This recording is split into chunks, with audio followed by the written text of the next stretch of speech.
BJP ने tax पर tax लगा के मिडिल क्लास की कमर तोड़ दी है।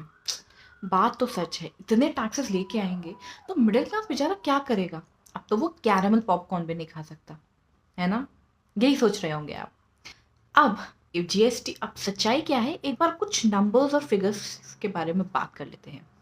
डब्ल्यूएचओ की रिपोर्ट के मुताबिक दुनिया की 15% डायबिटिक पॉपुलेशन सिर्फ इंडिया में है। पिछले कुछ सालों में कैरामल पॉपकॉर्न बच्चों के बीच में बहुत फेमस हो रहे थे, और टैक्स में लूपहोल निकाल के ये जो पॉपकॉर्न मैन्युफैक्चरर्स या सेलर्स थे, ये कैरामल पॉपकॉर्न को एज अ नमकीन की तरह बेच रहे थे जिस पे लगता था कम टैक्स।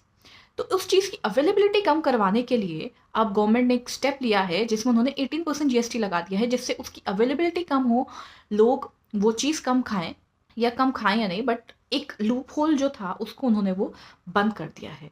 अब आइए जानते हैं क्या एक्चुअली जो जीएसटी लगा है वो बेहतर है या पुराना टैक्स बेहतर था। तो ये अगर आप स्क्रीन पे देख रहे हैं तो ये हैं 11 चीज़ें जो मिडिल क्लास के लिए बेसिक है, जो बेसिक अवेलेबिलिटी उनके लिए बहुत ज़रूरी है। ठीक है? अब इस पे पहले जो टैक्स लगता था, वो उसका अगर हम मैक्सिमम एवरेज आउट करें, तो वो लगता था टोटल में 12%, जो कि वर्ल्ड एवरेज से 3% ही कम था।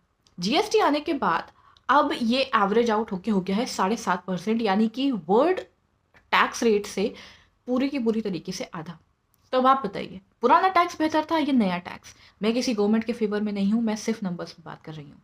अगर आपको ये वीडियो अच्छा लगा हो तो दूसरों के साथ ज़रूर शेयर करिएगा, और ना अच्छा लगा हो या फैक्चुअली कुछ गलत हो तो भी हमें कमेंट सेक्शन में ज़रूर बताइएगा। धन्यवाद।